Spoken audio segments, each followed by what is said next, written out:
Do you feel nervous when you are in another country and you go to a restaurant? It's time to order the food, pay the check, talk to the waiter, and these situations start to make you feel really nervous and you forget what you have to say. If that happens to you, watch this video. I will show you easy things you can do and say that will help you go to any restaurant around the world without feeling anxious, nervous, or bad about your English.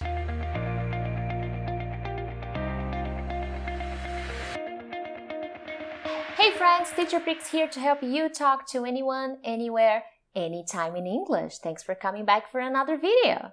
Now, if you're watching this video, it means you can probably understand what I say, but can you speak? Basic everyday situations test your English all the time. When we travel abroad, a very basic situation frustrates many English learners: the restaurant.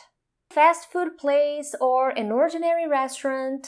I have had so many students and followers share their frustrations, stories, wrong orders, problems at the cashier, and so many other things that made them believe they can't speak English well. They usually say, "Teacher, I understood, but when I had to speak, I was completely stuck. I felt so embarrassed." Or they also say, "Teacher, I could make the order, but it was so difficult. I felt so bad about my English speaking." Before I tell you some basic and simple phrases that will help you in this moment, there is one thing that I must tell you, what you need to stop doing in those situations. There are a million ways to order food at a restaurant, and there are many possibilities of things that can go wrong when you are at a restaurant. Stop focusing on being correct and using the most beautiful and appropriate expressions in English. You have 3 goals when you go to a restaurant: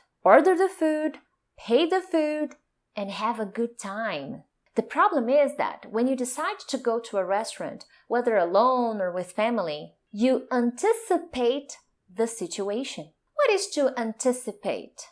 To imagine what will happen. And we usually imagine the worst case scenario. A really bad scenario where you confuse everything. Your hands get sweaty, you stutter, everybody starts to look at you, and you feel so pressured that you pick the first name on the menu that you can kind of understand. You end up having a horrible experience that will block your English the next time you need to use it. So this is the first thing you need to stop doing, this mental creation of this horrible movie passing on and on in your head about this terrible experience at the restaurant. So let's focus on some basic expressions that will help you get what you need, help you have a good time, and continue your day while you're traveling abroad.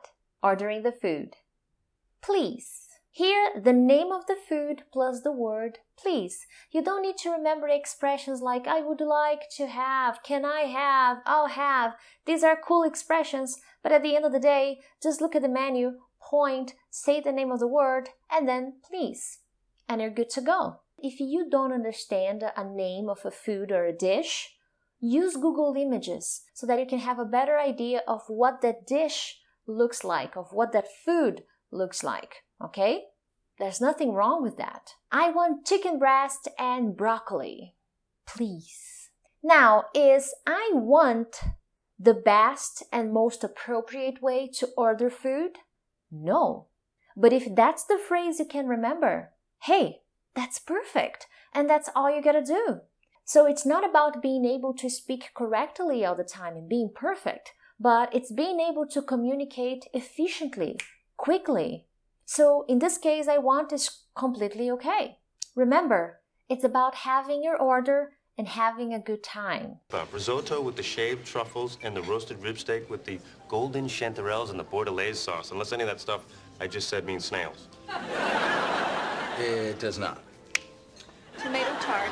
And which of the pastas would you recommend? Oh, well, they're both exquisite. Both it is, thank you. And then a more common one, can I have the chicken breast with broccoli, please? This is a more popular one, but hey, if you don't remember, name of the food plus please. And use your fingers. You can point the food on the menu okay? And just add the word please, and you'll be good to go. Your English will be just fine. Now, problems with the order. Sometimes we don't get what we ordered. It happens. It has happened to me. I have seen it happen to my friends. And many times English learners don't know exactly what to say in these occasions, or they get too anxious. Let me give you some very easy phrases that you can use. Sorry, this is not my order.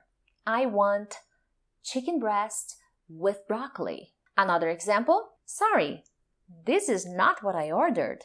I ordered chicken breast with broccoli. Again, are these the perfect expressions and phrases you can use? Well, not really. I could complement them a little bit.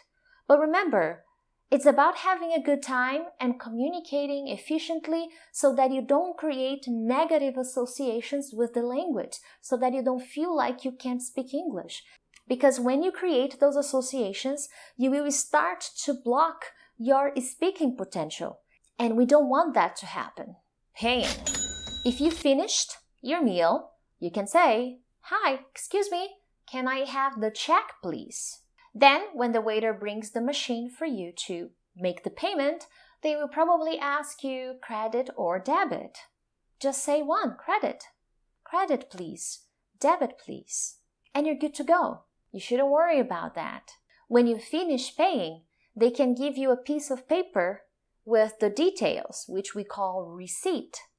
And the waiter will ask you, "Ma'am, sir, would you like your receipt?" "Yes, please." "No, thank you."